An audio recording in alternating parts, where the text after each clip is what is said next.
CBS 17 is your local election headquarters, and even though the election was 2 weeks ago today, some races still undecided. With the majority of provisional ballots now counted, we now know what campaigns are asking for a recount. So we start here.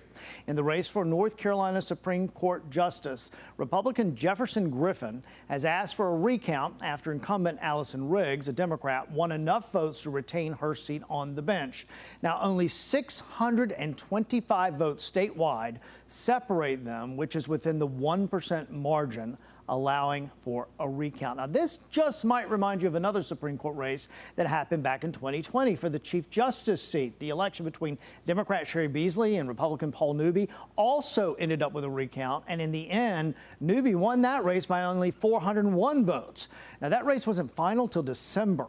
Catawba College political scientist Michael Bitzer says it's all part of the democratic process. Some votes did shift after the recount. Beasley lost about 20 votes. Newby lost 35 votes, and it ended up at 401 in terms of a difference. So the dynamic of recounts is really the opportunity to make sure that in an election we have the most accurate counting of ballots and votes for all the candidates. North Carolina races. This is where we are. We start with the race for Wake County State Senate District 18.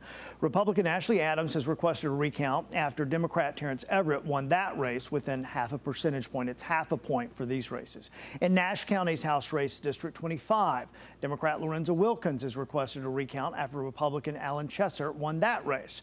And among the most consequential races, because it breaks the Republican supermajority in the state House, Democrat Brian Cohn beat incumbent Republican Frank Sossaman by 233 votes. That's District 32, which is Granville and Vance counties.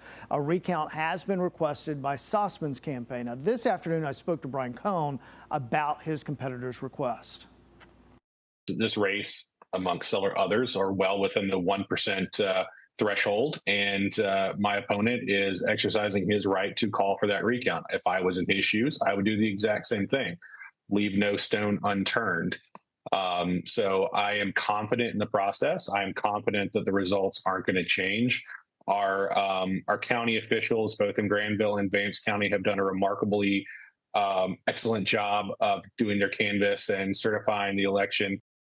Now, one statewide race that was decidedly won on election night was that of North Carolina Attorney General. Democrat Jeff Jackson beat Republican Dan Bishop for that position. Both are current sitting congressmen. So with Bishop not running for Congress again, Republican Mark Harris won that election and replaces Bishop in District 8, which is highlighted right there, those counties you can see there. Harris has been in Washington for freshman orientation. Excited to be here, excited to see the opportunities we have as a Congress to work together and get our nation back on track. I think we have an unusual time opportunity here with President Trump's election and the very fact that he won the popular vote. It was a pretty overwhelming electoral college win, and I just think there's an opportunity. And the fact that we've got the trifecta, we can't mess up this moment. Something else that's developing just within the last 30 minutes or so, we've learned from the North Carolina State Board of Elections that all recounts should be completed no later than November 27th. That's 100 counties that are going to have to recount.